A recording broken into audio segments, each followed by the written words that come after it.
Om Sai Ram. Welcome to Shirdi Sai Baba Satsang.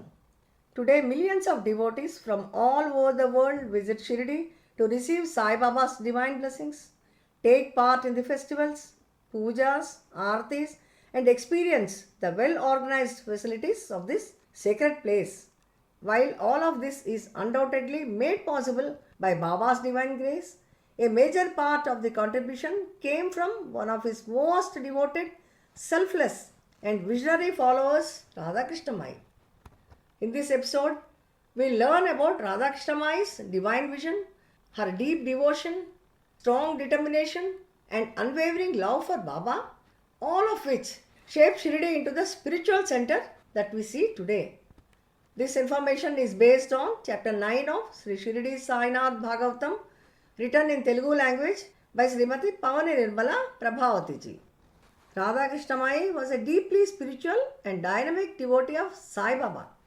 Though she spent only 9 years in Shirdi, her contributions left a permanent and powerful impact.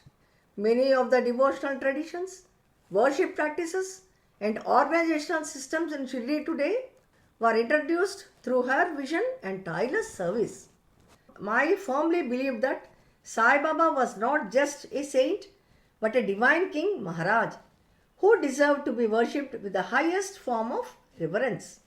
She told Vamanrao Patel that, as per Baba's instructions, a devotee named Sate had come to meet her. She shared her detailed vision for Baba's worship and the overall development of Shirdi with Sri Sate and guided him on how these sacred works were to be carried out. One of her beautiful visions was to beautify the path Baba used to walk daily to Lendibagh. She imagined both sides of the road lined with iron poles connected by wires over which fragrant creepers like jasmine would grow, forming a green flower scented canopy or Baba. She also wanted the entire path to be paved with cement or fine tiles and a gardener appointed to maintain it regularly. Mai observed that many wealthy devotees who came to Baba would sit casually with him, forgetting that Baba was not an ordinary person. To help people recognize his divine status, she suggested that such devotees offer silver palanquins, silver padukas, silver umbrellas, silver staffs, and even a silver throne. She also recommended decorations, ornaments, and anklets for Baba's horse Shamakarna, so that everything connected with Baba reflected divine beauty and royalty. Looking ahead, Mai foresaw that the number of devotees visiting Shirdi would increase, so she advised the purchase of large bronze and silver vessels for Annadan, free food service, and hospitality. She strongly emphasized that 4 aartis should be performed daily to establish the understanding that Sai Baba is a divine guru, not merely someone who mingled with all. So she also wished to see Chavidi processions, waving of fans to Baba, ceremonial umbrellas, devotional dances by Shamakarna, and grand festival celebrations, all conducted with deep devotion and love. She wanted Sate to complete all these arrangements without delay and considered this as her Guru Dakshina, an offering to her beloved Guru Sai Baba. When Sate expressed concern that Baba might scold them or stop the work, Mai responded with faith and courage. She assured him that she was willing to face any scoldings or punishments from Baba and would take full responsibility if anything goes wrong. She believed that even Baba's scoldings were a blessing and that a true devotee should serve with complete surrender without ego. She was confident that Baba would understand her pure and selfless intentions. She further said with Sate, "Though Baba is 72 and I am 27, our souls are one." These words reflect the deep spiritual connection she shared with Sai Baba.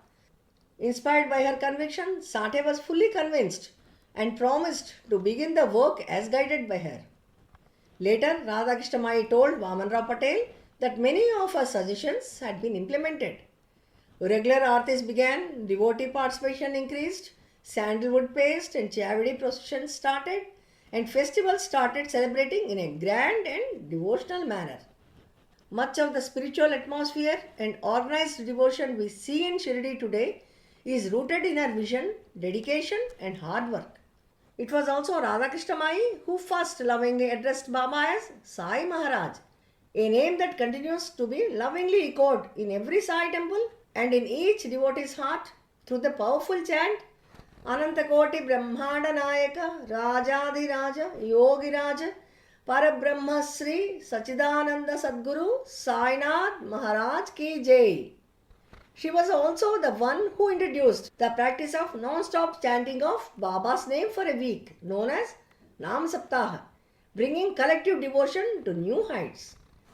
Furthermore, she was responsible for getting Sai Baba's famous portrait painted by Jaikarji, the same sacred image that now blesses devotees in Dwarkamai to this day. The daily aartis, chavadi processions, sandalwood rituals, and festival celebrations that we experience in Shirdi today all began with Radhakrishna Mai's unmatched devotion and service. Mai was the person who recommended to the formation of Shirdi Sai Samsthan for spiritual and organized development of Shirdi. Though all of this continues by Baba's grace, it was Mai who first sowed the seeds of devotion and grandeur that continue to blossom even today. My heartfelt thanks to Mai. Let us always chant Baba's name with love, remember his divine Leelas, and remain ever connected to his infinite grace. We'll meet again in the next episode with another beautiful divine story of Baba's life. Om Sai Ram.